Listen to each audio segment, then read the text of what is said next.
Good morning, students. Our today's topic is a poem that is written by Philip Larkin. The title of the poem is Going. This poem is included in the syllabus of BA Part 2nd, Paper 1st. First of all, we will take an overview of the poet Philip Larkin. Philip Arthur Larkin was born on August 9, 1922 in Coventry. He was the second child and only son of Sidney and Eva Larkin. Sidney Larkin was a city treasurer between the years 1922 to 1944. Larkin's sister, some 10 years his senior, was called Catherine but was known as Kitty. He attended the city's King Henry VIII School between 1930 and 1940 and made regular contributions to the school magazine The Coventrian, which between 1939 and 1940 he also helped to edit. After leaving King Henry VIII, he went to St. John's College, Oxford. After graduation, Larkin lived with his parents for a while before being appointed librarian at Wellington. In November of 1943, here he studied to qualify as a professional librarian but continued to write and publish. In 1945, 10 of his poems, which later that year would be included in the North Ship, appeared in Poetry from Oxford in wartime. Two novels, Jill and A Girl in Winter, were published in 1946 and 1947 respectively. In October 1950, he became sub-librarian at Queen's University, Belfast. It was in Belfast that he applied fresh vigour to his poetry, and in 1951 there was a small collection of 20 poems which were privately printed in an edition of 100 copies. The Marvel Press published his next collection, The Less Deceived. His last collection, which was entitled High Windows, was published in 1974 and confirmed him as one of the finest poets in English literary history. Larkin received many awards, especially in his later years. In 1975, he was awarded the CBE, and in 1976, he was given the German Shakespeare Prize. He chaired the Booker Prize panel in 1977, was made Companion of Literature in 1978, and served on the Literature Panel of the Arts between 1980 and 1982. He was made an honorary fellow of the Library Association in 1980, and in 1982 the University of Hull made him a professor. In 1984 he received an honorary D.Litt from Oxford University and was elected to the board of the British Library. In December of 1984, he was offered the chance to succeed Sir John Benjamin as Poet Laureate but declined, being unwilling to accept the high public profile and associated media attention to the position. Philip Larkin died of cancer on December 2, 1985. At that time, he was 63 years old. Now there is an introduction of the poem Going. Going by Philip Larkin is a short 10-line poem that is separated into 3 sets of 3 lines and one final single line. The lines vary greatly in length and do not maintain any sort of rhyme scheme. There is a similarity in the fact that each tercet is made up of one complete phrase. The only end line punctuation appears at the end of the third line of each stanza.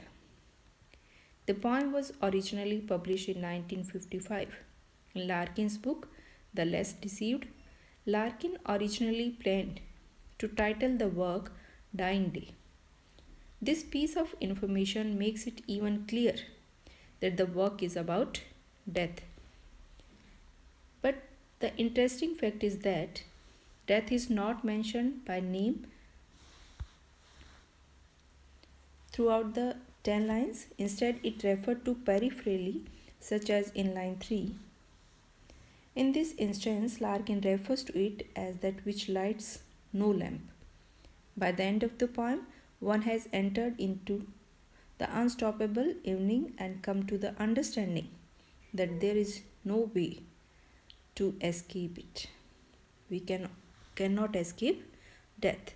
Larkin also wrote a companion piece titled Coming that discusses the emotions centered on the arrival of spring.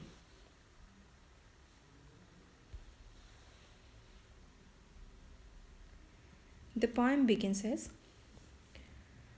there is an evening coming in across the fields one never seen before that lights no lamps. The poem begins with the speakers taking note of a particularly dark evening in the distance. He says, there is an evening coming in. The speaker begins by stating that in the distance there is an evening coming in. It is this silken blackness that eventually comes forward and envelops the speaker. Larkin describes the evening as one never seen before. There is an evening coming in across the fields one never seen before. This type of evening is never seen before.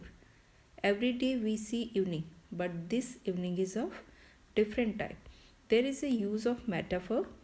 What exactly, one might ask, does it mean to see an evening never seen before? कि ऐसी कौन सी evening है जिसको पहले कभी नहीं देखा गया. As the line relates to death, this phrase makes perfect sense. When we relate evening with death, we understand the point. When one is finally forced to confront their final death, it will be for the first and only time. In the last line of this stanza, the poet refers to the night as something which lights no lamps. There is no hope to be found in the darkness. It is total and without mercy. It becomes clear that the evening here is a symbol of death. Further, poet says, silken it seems at a distance, yet when it is drawn up over the knees and breast, it brings no comfort. In this stanza, Larkin refers to this coming evening as silk-like at a distance. In other words, we can say, when we are young and the prospect of death and extinction is a long way off, we don't mind thinking about it, and it holds few terrors. In young age, a person really does not care about death. As a person advances towards old age, it becomes clear that this is not the case. Eventually, the sheet of death is drawn up over the knees. It progresses over the breast and consumes a person entirely. Once a person has begun to feel death upon him later in life, the thought brings no comfort. The poet has described how, when one is young, death seems like a far off event, maybe even a comfort. It is always something to be worried about later. After reaching old age, or simply the point of death, the comfort is no longer there. There is no hope, light, or chance of escaping.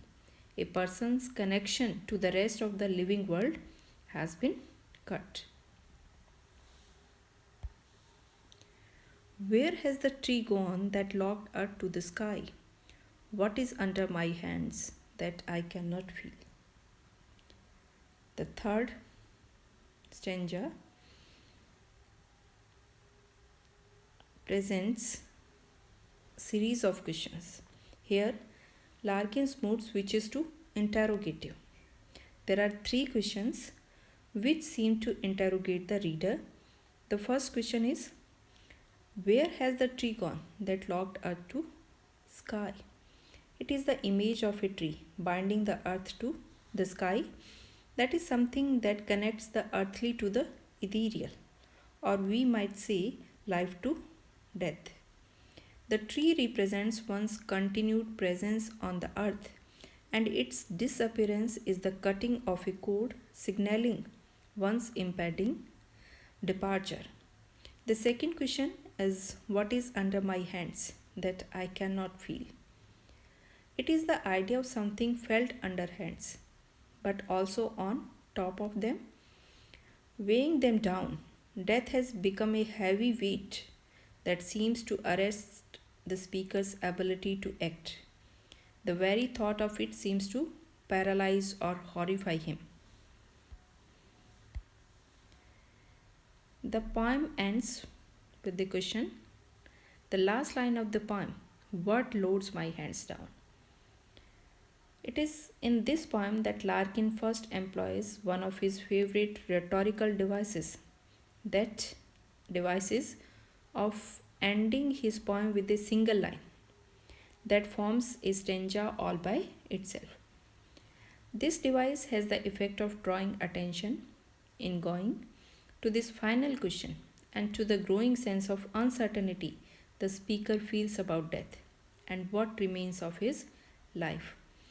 Larkin was only 23 years old when he wrote this poem. He refers to a weight on and below his hands. Whatever this is, whether his own life, the entirety of his experiences, or just death itself, he is unable to move. His hands, which were extension of his own consciousness, have become paralyzed. So we can see at the very small age, Larkin has presented the fact of death. What loads my hands down? There is no answer to this question at this point. A person's connection to the earth has been cut and he is on his own, journeying into the dark evening. So the poem is about death. Here, evening is a metaphor used for death. Thank you.